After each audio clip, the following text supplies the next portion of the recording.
क्यों ऐसी बात क्यों नहीं है?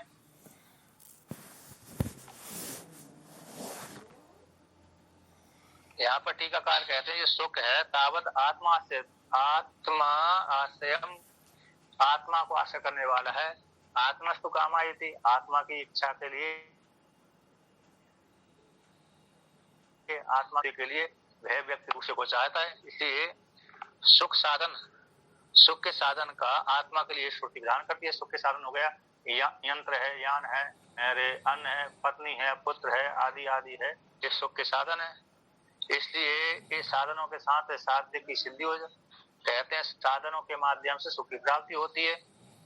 तो तद इसी हेतु से यहाँ पर वर्णन करते हैं कि सुख का आत्मा से होने से तद अभिनाभूत, यानी सुख, उस सुख का व्यभिचार न होने से सुख अव्यभिचारितम, अव्यभिचरितम, अर्थात जो सुख के साधन है, सुख का आत्मा के आश्रय होने से, आत्मा को आश्रय करने वाला होने से, तो आत्मा में सुख दुख लगे रहते हैं। सुख भी लगा रहता है, दुख भी लगा रहता है। सुख के साथ दुख भी आता है, दुख के बीत जाने पर सुख भी आ जाता है।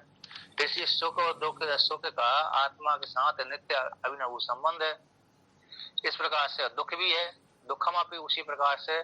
तो आत्मा में असंसारित्व जो कहना सिद्धांति का कहना था कि आत्मा में असंसारित्व है, ये कहना ठीक नहीं है। क्योंकि सुख जैसे सुख का जोड़ा है, सुख है उसी प्रकार से दुख भी आता है। दुख है तो कुछ काल के बाद सुख भी आ जाता है, सुख के बाद दुख, दुख के बाद सुख।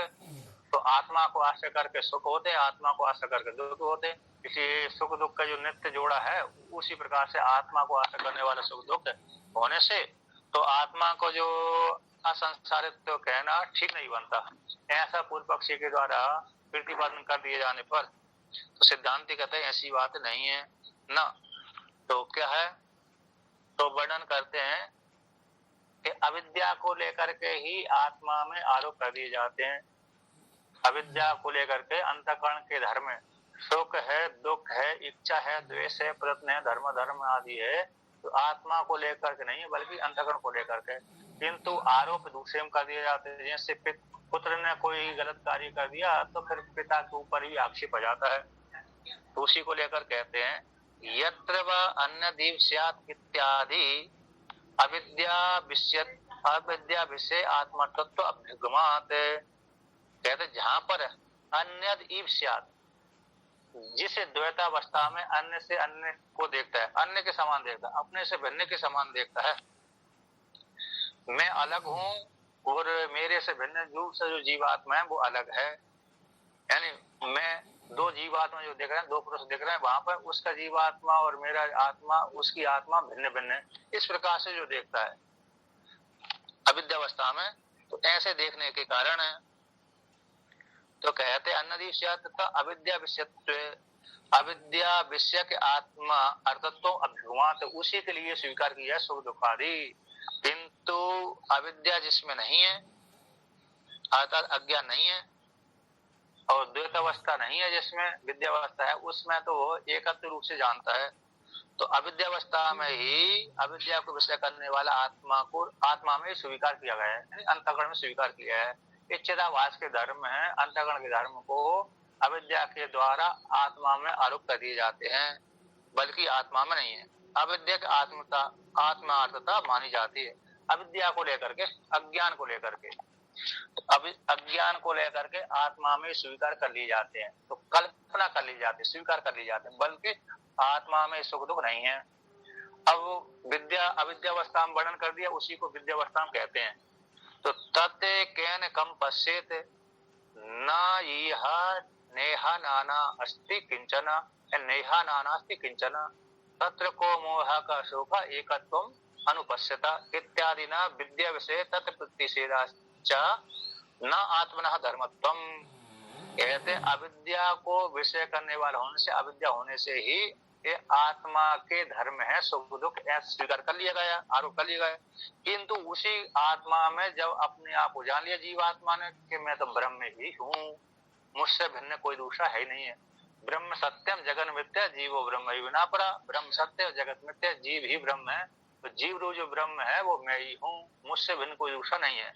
ऐसी जो विद्या का विषय हो गया, विद्या की प्राप्ति हो गई उसको उपनिषद पढ़ करके आचार्य के माध्यम से, तो ऐसी विद्यावस्था में वह साधक है, वह विद्वान, तत्व है विद्वान। श्रुति कहती है ना, है विद्वान कैन कम पश्येत है, किस साधन के द्वारा, कैन क्योंकि तृतीय है, कम यानी कर्म है, तो किस साधन के द्वारा कम किस कर्म को पश्येत देखे दृष्टा, देखेगा तभी जब अपने से कोई भिन्न होगा।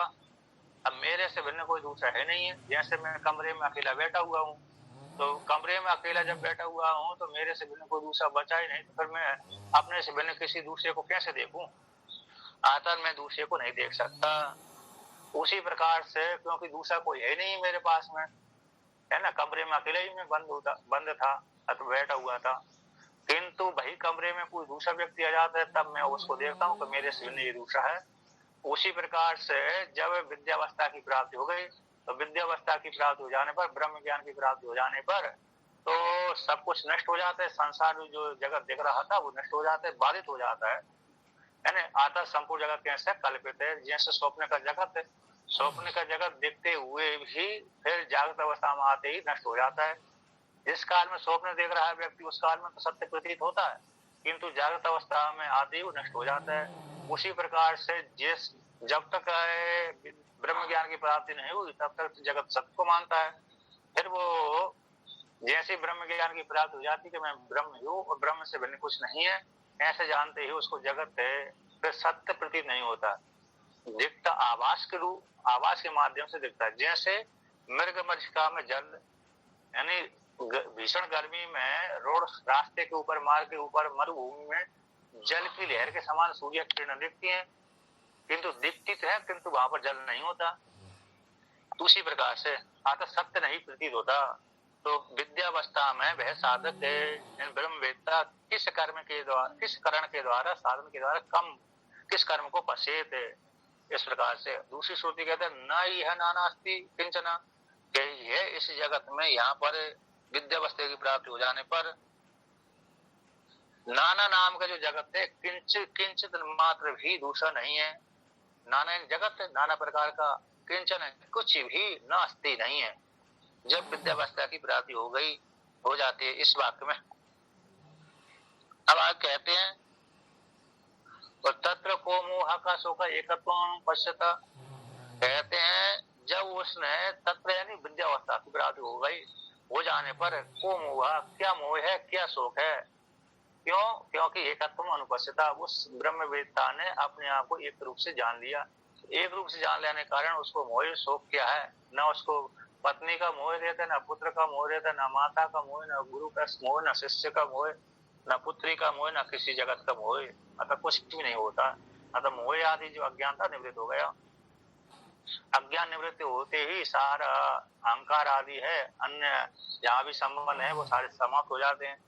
इत्यादि के द्वारा, इत्यादि वाक्यों के द्वारा विद्या विषय, तो विद्या की प्राप्ति हो जाने पर तत्प्रतिषेधात संपूर्ण धर्मों का निषेध हो जाता है आत्मा से। इसलिए न आत्मधर्मत्व सुख दुखादि, जो सुख दुखादि धर्म आत्मा के धर्म आरोप किए गए थे वो आत्मा के धर्म नहीं है, बल्कि अंतःकरण के धर्म है। विद्यावस्था में कुछ भी आत्मा के धर्म नहीं रहते। आतत आत्मा का कैसे असंसारित्व विद्वानों के द्वारा अनुभव है। इसको अनुकूल करने के लिए, अनुकूलित करने के लिए च शब्द जान लेना चाहिए। च शब्द कहाँ पर आया है?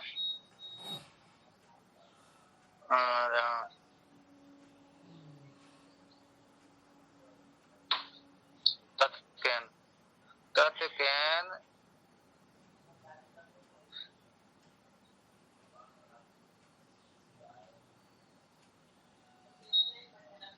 प्रतिषेधा, तो प्रतिषेधा चा में जो चा शब्द आया है, इस चा शब्द का अर्थ किया है टीकाकार ने कि आत्मा का असंसारित्व में विद्वानों के द्वारा अनुभव किया जाता है, इसको अनुकूलित करने के लिए चा शब्द आया है। इस प्रकार से जान लेना चाहिए। अब आगे बढ़ते हैं।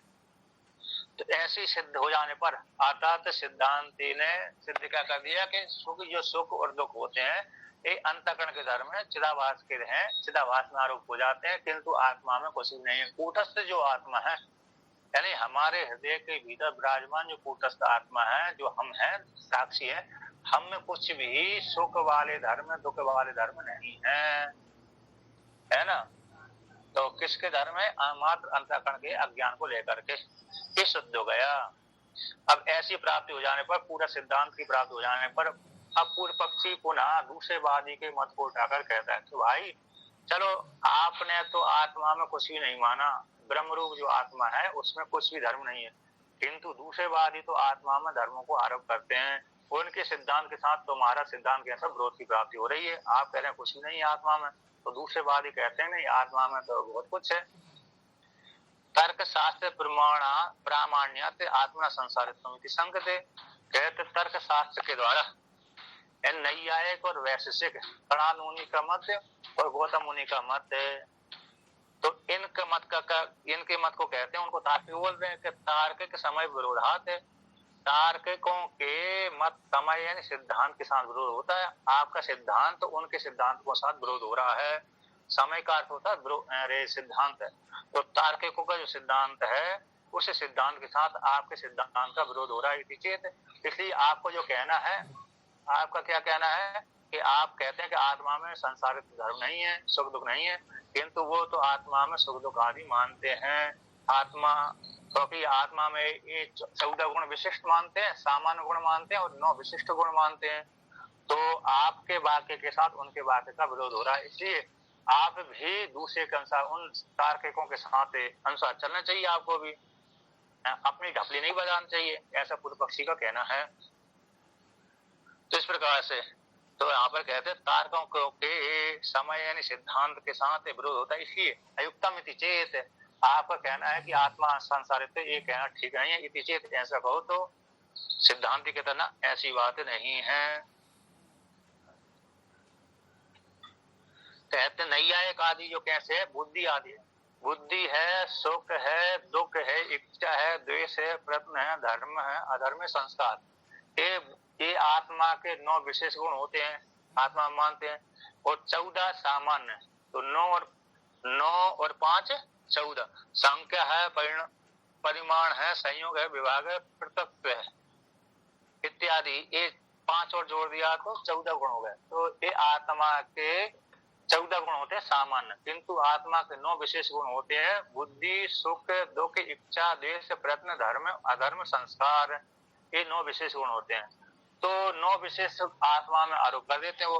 तो इसलिए आत्मा के धर्म होने के कारण आपका जो कहना है कि आत्मा में कोई भी धर्म नहीं है, सुख वाला धर्म, दुख वाला धर्म कोई भी नहीं है, ये आपका कहना ठीक नहीं है। अर्थात आत्मा को असंसारी मानना ठीक नहीं है, क्योंकि वो तो आत्मा में धर्म मानते हैं, ये धर्म मानते तो आत्मा संसारी हो गई।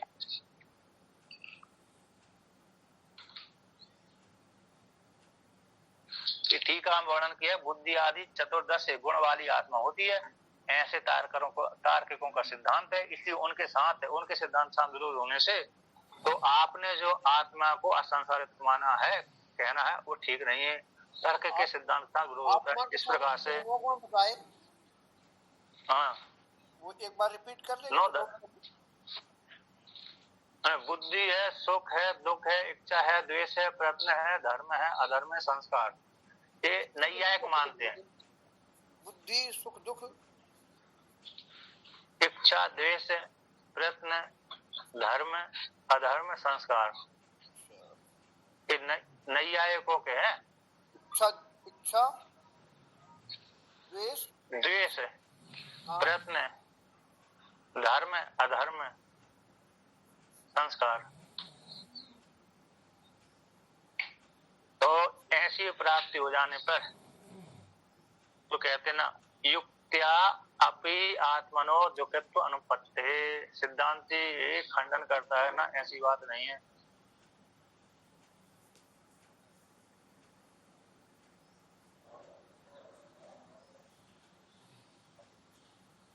तो यहाँ पर वर्णन करते हैं कि युक्ति के द्वारा भी, यानी तर्क के द्वारा भी आत्मा में दुखत्व आदि की उत्पत्ति नहीं होती।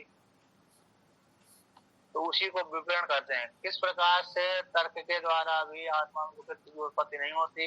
इस हेतु से यहाँ ये नैयायिकों के मत का खंडन किया जा रहा है कि ये जो 9 गुण है ये आत्मा के नहीं है ना। हाँ, नैयायिक मानते हैं, नैयायिकों का मानना है कि आत्मा में 14 सामान्य गुण और 9 विशिष्ट गुण होते हैं, तो ऐसा जिस नैयायिक को मानना वो ठीक नहीं है। अर्थात नैयायिक को अपना सिद्धांत बजाते रहो, है ना, आप अपने ताली बजाते रहो, ऐसा व्यंग मारते ना लोग, आपकी रहो सुनने वाला नहीं कोई। हाँ, और हाँ, आप शोर मचाते रहो इस प्रकार से, तो जो उनका मानना ठीक नहीं है, क्योंकि श्रुति प्रमाण है, हम तो श्रुति के अनुसार चलने वाले हैं। आप श्रुति के विपरीत चलोगे तो आपकी कौन बात सुनेगा? यदि आप श्रुति के अनुसार चलोगे तो बात सुनेगा, हर कोई सुनेगा, किंतु आप तो श्रुति के विरुद्ध में चल रहे हैं, और श्रुति कह रही है कि आत्मा में कुछ भी धर्म नहीं है, तो फिर आपका तो विरोध हो रहा है, श्रुति के साथ विरोध हो रहा है, और विरोध होते ही वो सिद्धांत कैसा अप्रमाणित हो जाता है। जहां भी श्रुति के साथ विरोध हुआ किसी स्मृति का, तो वही स्मृति कैसी हो जाती है? अप्रमाणित हो जाती है, इस प्रकार से, ठीक है ना? ठीक है जी स्वामी जी। तो यहाँ पर वर्णन करते हैं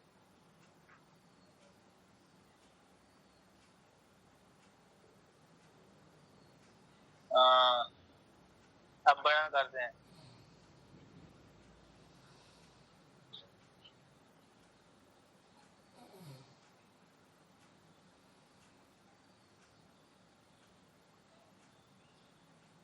कहते सर्व तर्क के विरोधी व कतिपय तर्क विरोधी व सिद्धांत।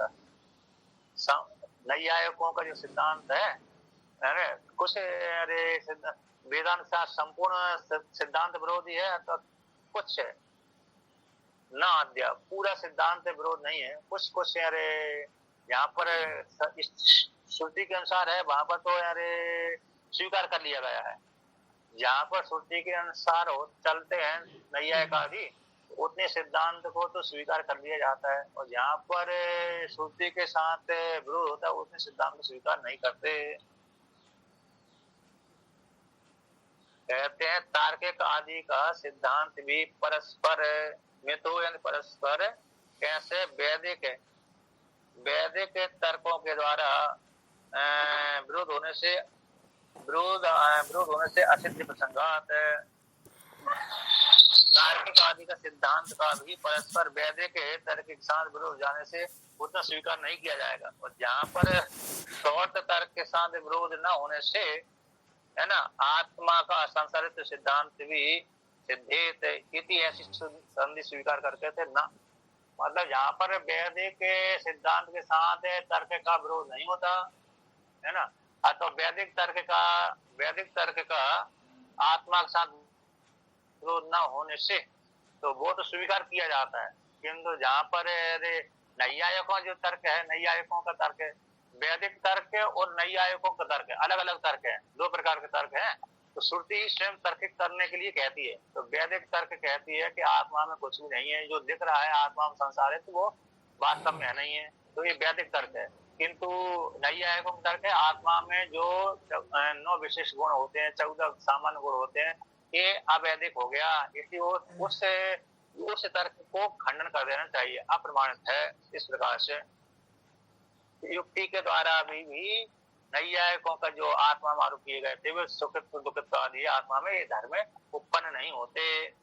नहीं दुखेन प्रत्यक्ष विषयण आत्मनो हो विशेषत्वम प्रत्यक्ष विषयत्वात्, यानी क्योंकि जो प्रत्यक्ष दुख हो रहा है, मतलब कैसे व्यक्ति सुखी है दुखी है, तो प्रत्यक्ष दिखता है शरीर को लेकर के, उसकी शरीर के रूप को लेकर के, उसके हाल चाल को लेकर के, तो प्रत्यक्ष का विषय बन जाते हैं। परेशानी को लेकर के, है कि नहीं, मनुष्य सुखी है दुखी है, काम करके आया थक गया, तो थक गया तो फिर वो दुख हो रहा है, आनंदित है तो सुख हो रहा है उसको।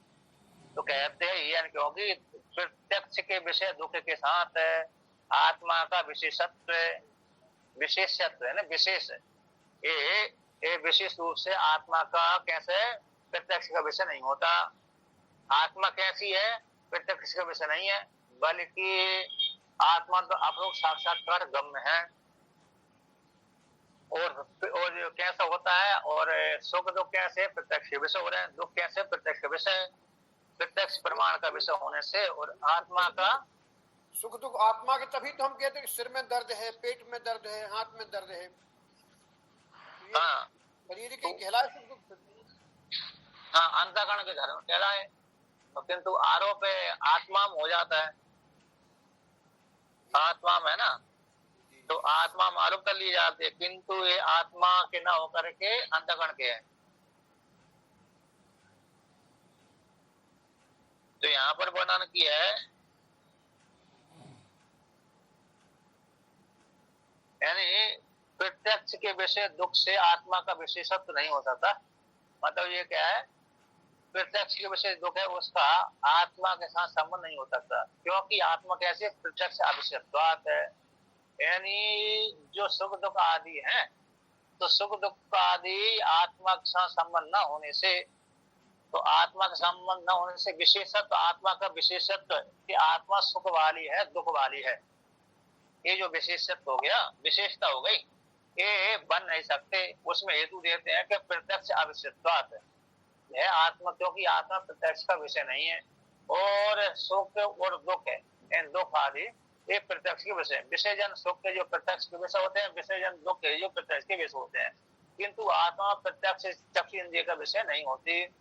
इसलिए प्रत्यक्ष के विषय दुख के साथ आत्मा का संबंध न होने कारण विशेषत्व संबंध, अर्थात सुख दुख वाली हो गई तो विशेष हो गई आत्मा, तो सुखी दुखी आत्मा है, सुखी आत्मा है, तो इसलिए जो विशेषत्व की प्राप्ति नहीं होती, तो ना का अन्वय हो जाएगा विशेषत्व।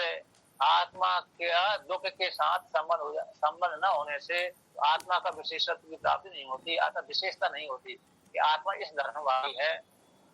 इसी उसमें हेतु दे दिया प्रत्यक्ष अविषयत्वात्, आत्मा प्रत्यक्ष विषय नहीं, और धर्म में जो दुख है वे प्रत्यक्ष विषय होते हैं। तो ये एक प्रत्यक्ष विषय, एक प्रत्यक्ष विषय नहीं हो तो संबंध कैसे बनेगा, किस प्रकार से सिद्ध हुआ।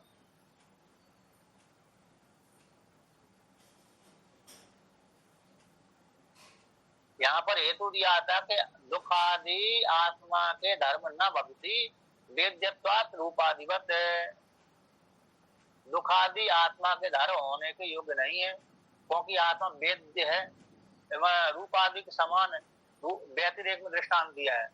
जैसे रूपादि प्रत्यक्ष के विषय होते हैं, है ना, ऐसी आत्मा वेद्य नहीं है, ऐसी जानने योग्य नहीं है, रूपादि समान प्रत्यक्ष के विषय नहीं होती, अब लोग साक्षात्कार गम्य है। और अप्रोक्ष रूप से जानने योग्य है, प्रत्यक्ष के विषय रूप से जानने योग्य नहीं है। जैसे रूपादि जैसे प्रत्यक्ष के विषय हो जाते, आदि इंद्रिय के विषय होते हैं, ऐसी आत्मा नहीं है।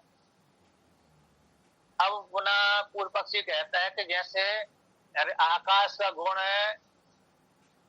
शब्द होता है, उसी प्रकार से आत्मा के सुख दुख मान लिया जाए। आकाशस्य शब्द गुण वत्वद आत्मनो दुखत्वम इति चेत, जैसे नैयायिक मानते हैं कि शब्द गुण कम आकाशम, शब्द गुण वाला आकाश है, जो आकाश है कैसा है, शब्द गुण वाला है। हम जो शब्द सुनते हैं वो शब्द जो गुण है वह आकाश से उत्पन्न होता है, इसलिए आकाश कैसा शब्द गुण वाला है, तो गुण के माध्यम से आकाश का ज्ञान हो जाता है। उसी प्रकार से दुख भी आत्मा के धर्म मान लिया जाए कि दुख जो धर्म है आत्मा का है, गुण गुणी को लेकर के, तो आकाश का शब्द गुण के समान आत्मा का भी दुखित धर्म मान लिया जाए, आत्मा दुख गुण वाली है। इति चेत, ऐसा कहो तो सिद्धांत कहते ना, एक प्रत्यय विषयत्व अनुपत्ति, एक प्रत्यय की विषय की प्राप्ति नहीं होती आत्मा में, और दुख में एक विषय की प्रतिपत्ति नहीं होती। जहाँ पर धर्मी भाव होता है वहां पर तो एक ज्ञान की प्राप्ति हो जाती है, किंतु यहाँ पर धर्मी भाव नहीं होता। जैसे आकाश धर्मी हो गया और धर्म उसका शब्द हो गया, तो वहां पर तो एकत्व की प्राप्ति हो जाती है, किंतु जहाँ पर धर्मी भाव नहीं है वहां पर एकत्व की प्राप्ति नहीं होती।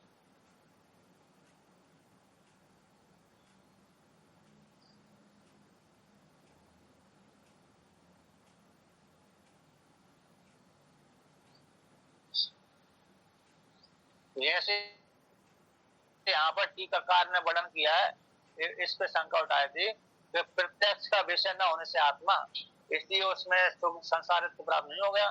तो प्रत्यक्ष अविषय होने से उक्ति के द्वारा प्रत्यक्ष आत्मा का तद विषय उपाधि दुख अविशेषत्व दुख सामान्यत्व है, तद विषयत्व प्रत्यक्ष आत्मा में तद विषयत्व दुख आदि जो अविशेष विशेषता नहीं है, ऐसे जो कहना ठीक नहीं है, ऐसा पूर्व पक्षी का कहना था।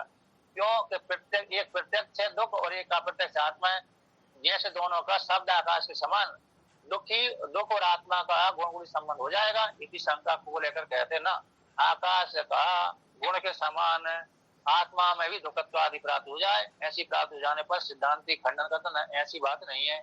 एक विषय की प्राप्ति नहीं होती। उसको टीकाकार कहते हैं कि यत जहाँ पर धर्मी भाव होता है, धर्मी जैसे मनुष्य पूरे शरीर हो गया, उसके धर्म हो गए, हाथ है पैर है, एक अंग विशेष हो गया। तो जहाँ पर धर्मी भाव होता है तत्र वहीं पर एक ज्ञान की प्राप्ति हो जाती है। देखा जाते हैं ऐसे शुक्ल घट उदाहरण दिया, घट धर्मी हो गया, उसका शुक्लत्व गुण हो गया, और दोनों का एक अर्थात यह घड़ा काला है, यह घड़ा पीला है, यह घड़ा सफेद है ना, शुक्ल है सफेद है, इस प्रकार से